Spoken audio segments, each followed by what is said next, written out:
വളരെ brilliant woman. ഞാൻ അത്രയും പ്രതീക്ഷിച്ചില്ല. മുനവർലി തങ്ങളുടെ മോളാണ്. വളരെ സെക്യുലറായിട്ട് മനുഷ്യനാണ്. എനിക്ക് തോന്നുന്നത് കേരള പൊളിറ്റിക്സിൽ ഏറ്റവും സെക്യുലറായിട്ടുള്ള ഫാമിലിയാണ്. എനിക്ക് നേരിട്ടറിയാം. ഭാഷയോ ജാതിയോ ഒന്നുമില്ല. അവിടെ വരുന്നവരെ, ആ മുറ്റത്ത് വരുന്നവരെ എല്ലാ പ്രശ്നവും തീർത്തിട്ടേ വിട്ടിട്ടുള്ളൂ. 20 ലക്ഷം രൂപ 1 മണിക്കൂറുണ്ട്. ഒരു തമിഴ് വുമൺ അവരുടെ ആരോ പരീക്ഷയ്ക്ക് വിധേയമായപ്പോൾ അവിടെ കോമ്പൻസേഷൻ മണി 1 മണിക്കൂർ കൊണ്ടാണ് തങ്ങൾ പിരിച്ചു കൊടുത്തത്. അവരോട് ആരോ പറഞ്ഞു പാണക്കാട് മുറ്റത്ത് നിന്ന് ആ പൈസ കിട്ടിയിട്ടില്ല, നിങ്ങൾക്ക് പോകേണ്ടി വരില്ല. അപ്പോൾ റിയലി ആ ഫാമിലി മെമ്പറിനോട് ആദ്യമായിട്ട് അഭിനന്ദിക്കുന്നു. എനിക്ക് പറയാൻ മാഡത്തോട് ചോദിക്കുകയാണ്, മാഡത്തിന് പറഞ്ഞ കൾച്ചർ റിലീജിയൻ്റെ മേലെ വരുന്നു, ഖുർആൻ്റെ മേലെ കൾച്ചർ വരുന്നു. ഇപ്പോൾ മക്കയിൽ ആ കഴബാലയത്തിൽ സ്ത്രീകൾക്ക് പോകാം, അവിടെ തൊടാം. കേരളത്തിലെ സ്ത്രീകൾ മുഴുവൻ പോകുന്നു, തൊടുന്നു, ആ കഴബാലയം തൊടുന്നു, അതിനെ പ്രദക്ഷിണം വയ്ക്കുന്നു. ലോക മുസ്ലിങ്ങൾ തിരിഞ്ഞിരുന്ന ആരാധനാലയമാണത്.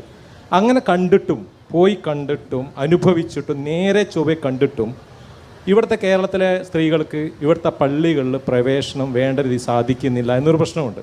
ഇപ്പോൾ മറിയം ബീവി, ഈസാ നബിയുടെ അമ്മ, അവരാണ് മുസ്ലിം ലോക മനുഷ്യർക്ക് മുഴുവൻ മോഡലായിട്ട് ഖുർആൻ ചിത്രീകരിക്കുന്നത്. അവർ പള്ളിയിൽ ജീവിച്ചിരുന്ന സ്ത്രീയാണ്, പള്ളിയിൽ ജീവിച്ചിരുന്നു, പള്ളിയിൽ വെച്ച് ദൈവം നേരിട്ട് ഭക്ഷണം കൊടുത്തു എന്ന് ഖുർആൻ പറയുന്നു, പള്ളിയിൽ ജീവിക്കുന്നു.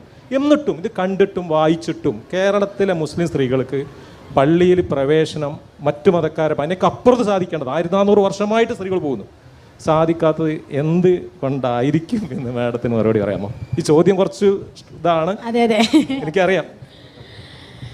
അത്രയ്ക്കൊക്കെ ചിന്തിക്കാനുള്ളൊരു ഇതായിട്ടില്ലല്ലോ ഈ കുട്ടിക്ക്. ആക്ച്വലി ഇറ്റ്സ് കൾച്ചറലായിട്ട് ഉണ്ടാക്കിയെടുത്തൊരു കാര്യമാണത്. അപ്പം it's never said that woman can't enter masjid. പക്ഷേ ചില ആൾക്കാർ ഉണ്ടാക്കിയെടുത്ത കാര്യങ്ങളാണ് അവിടെ എൻട്രൻസ് ഇല്ല, അവിടെ വുമൺ എൻ്റർ ചെയ്യാൻ പാടില്ല എന്നുള്ളത്. അപ്പം that should be change. That is also part of woman revolution and I think it will be change soon.